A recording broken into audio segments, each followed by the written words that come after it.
We moved to my grandmother's old house. After her funeral. Rural area, quiet too quiet. You could hear the birds arguing in the trees. And the wind scraping the windows. Like it had claws. My daughter didn't complain though. She liked the attic room. Said it had funny corners. I assumed she meant the sloped ceiling. But she kept talking about them. Like they were alive. They bend when I'm not looking. She said one morning. They don't like to be stared at. I smiled, but her tone was too serious for a child her age. She kept staring at the far wall, while brushing her hair, like she was waiting for something to move. I laughed it off until I heard something odd that night. A soft creaking, like weight shifting in wood. Not from outside, but above me. The attic. The house breathed. That's the only way I can explain it. The corners, they clicked. Almost like knuckles popping, but deeper. A few days later, she asked me why. We never talked to the other girl. What other girl? I asked. She pointed to the hallway. She walks funny. Because her head's too heavy. I paused. You mean in your dreams? She looked at me with pity. No. She told me you were the dream. That night, I left the hallway light on. Just in case. Around 2:30 a.m. I woke up to faint footsteps. Slow, uneven. Like one foot dragged behind the other. I crept into the hallway. Nothing. But the bulb overhead flickered, casting long shadows. One of them lingered. It bent sharply like a broken limb. And didn't move when I did. It stayed rooted to the far wall, pulsing faintly, with each buzz of the dying light. I turned toward my daughter's room and froze. Her door was cracked open. I stepped inside. She was sitting upright in bed, wide awake, staring at the ceiling. Her lips were moving, soundlessly. She's watching from the corner, she whispered, voice trembling. I looked. There was nothing there. But when I turned around, the shadow in the hallway had shifted. It was no longer stretched across the wall. It was crawling across the floor, right toward us. I slammed the door before it could reach us, locked it, pressed my back against the wood, heart pounding. My daughter hadn't moved. She was still staring upward. She doesn't like being ignored, she said softly. That's why she stretches. I didn't ask what that meant. I didn't want to know. The next morning, I tried to convince myself. It was sleep deprivation. Stress. But when I checked the hallway, the floorboards had long, deep scrapes. Like something heavy had been dragging itself. I told myself I imagined them. That night, I dreamed of the attic, of something inside the walls, pushing outward. I woke to my daughter standing beside my bed. She says the corner's almost big enough now. She whispered. She just needs one more. One more what? I asked. She looked confused. Then said, one more shadow. I stayed up till sunrise, lights on in every room. But something's wrong. With the light in the attic now. It hums even when it's off. And the air smells sweet. Like rotten perfume. 2 nights ago, I found my daughter in the hallway, standing on one foot, head tilted all the way to her shoulder. I thought she was playing, until she whispered, it's heavy now, just like hers. I told her we're leaving. She laughed, but it wasn't her laugh, and the corner behind her bent inward. I don't sleep anymore. I just listen, for the breathing, for the dragging, for the slow stretch of the house, as it learns to make room, not for us, for her.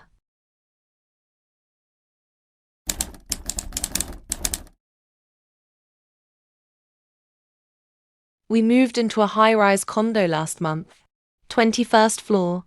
It was spotless, modern, quiet, perfect for a fresh start. My son, Luca, had been acting out since the divorce, so I hoped the change would help. It was around the 3rd night.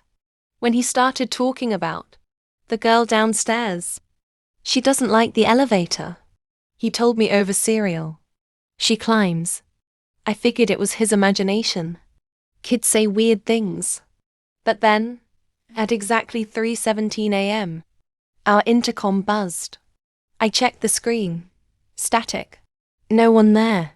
The next night, same time, same static. When I told Luca, he said, "She's trying different buttons now.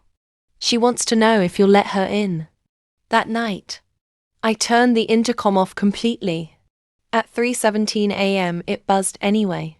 Not from the system, from the hallway. A long, shrill buzz right outside our door. I checked the peephole. Empty hallway. No footsteps. No sound. But Luca sat up in bed and said, "She's closer now. She's on her knees, crawling." I thought maybe someone was playing a prank. I went downstairs the next morning and asked security if they'd seen anything strange.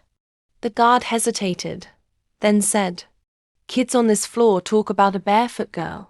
One even said she tried to follow them inside."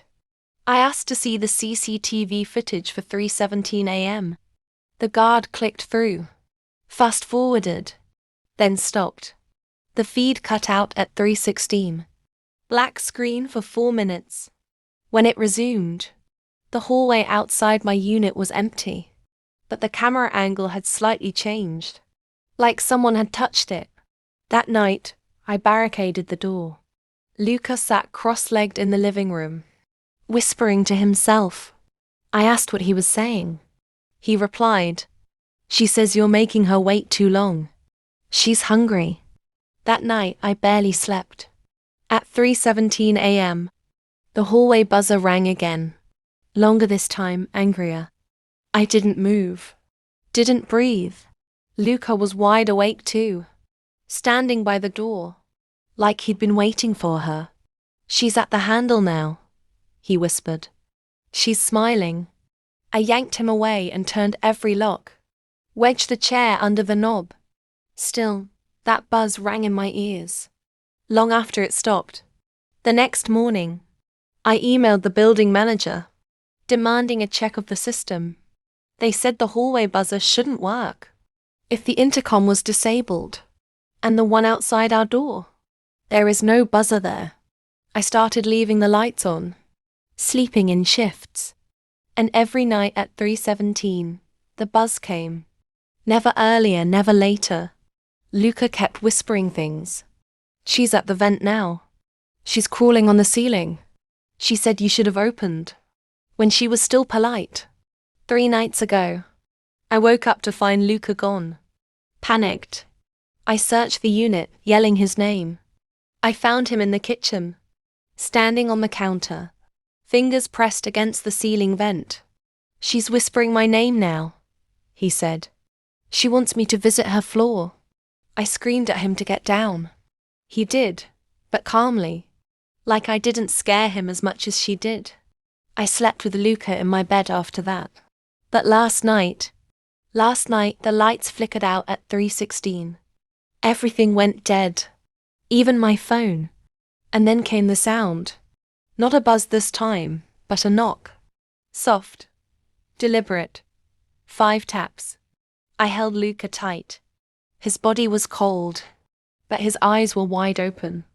"She says she's tired of climbing," he said. "She says she lives here now." This morning, I found muddy, barefoot prints in our hallway. They ended at the vent. And Luca? He hasn't spoken since. He just stares at the ceiling and smiles.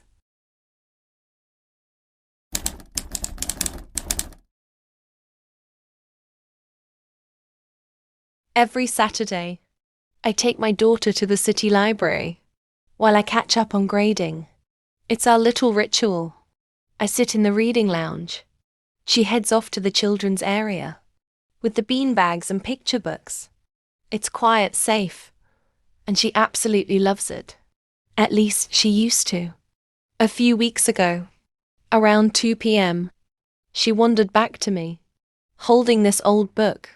No cover, just torn pages and a strange smell.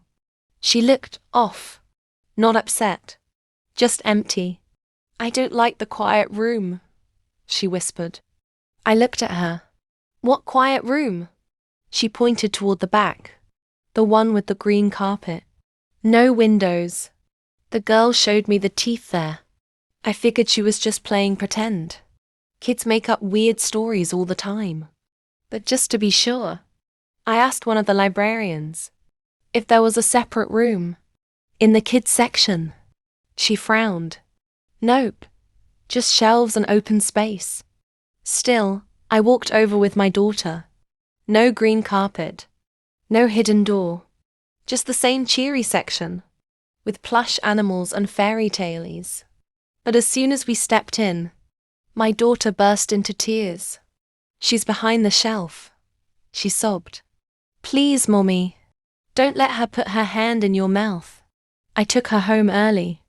That night she tossed and turned, whispering in her sleep about someone speaking through books, pages that flipped on their own, and something about counting teeth. The next Saturday she begged me not to go, but I had deadlines. I promised we'd stick together the whole time. I watched her closely. She stayed near the picture books, never left my sight. But then, I saw something. Just for a moment. A white door, small and square, tucked into the back of a bookshelf. It wasn't there before. I blinked. It was gone. Later that afternoon, I went through her backpack to check her lunch. Inside was the same book from last week, still coverless, but this time it had a title, The Quiet Room, a guide for small mouths.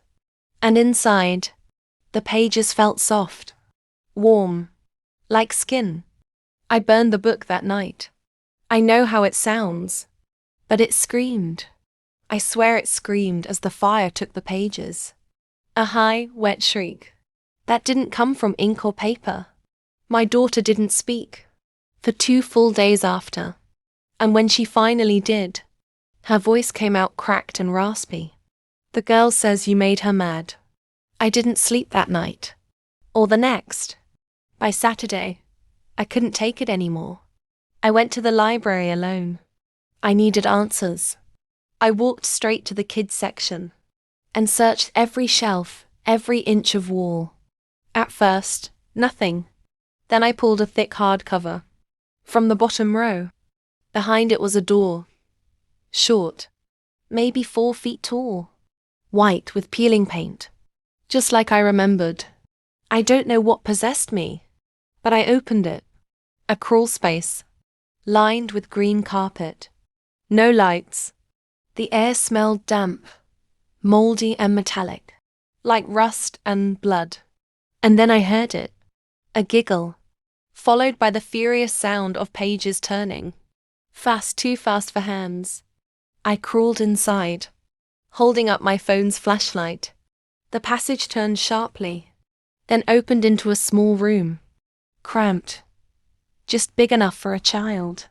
In the center sat a chair, and on it, my daughter's drawing pad. It was open to a picture. Me, mouth wide, screaming, with a girl standing behind me. A girl with no eyes, and a mouth full of paper. I turned around. She was there. I don't remember crawling out. I only know I ended up collapsed, in the children's section, shivering. The door behind the shelf was gone. Security helped me to my feet, said I must have passed out. I asked for the camera footage. They said the system glitched. Again. Exactly 10 minutes of static. Just like before. We left the city the next day. But even now, every Saturday at exactly 2 p.m., my daughter starts whispering numbers under her breath. She says she's counting her teeth. And when she stops, I always hear another voice. Soft and breathless whisper. "Not enough yet."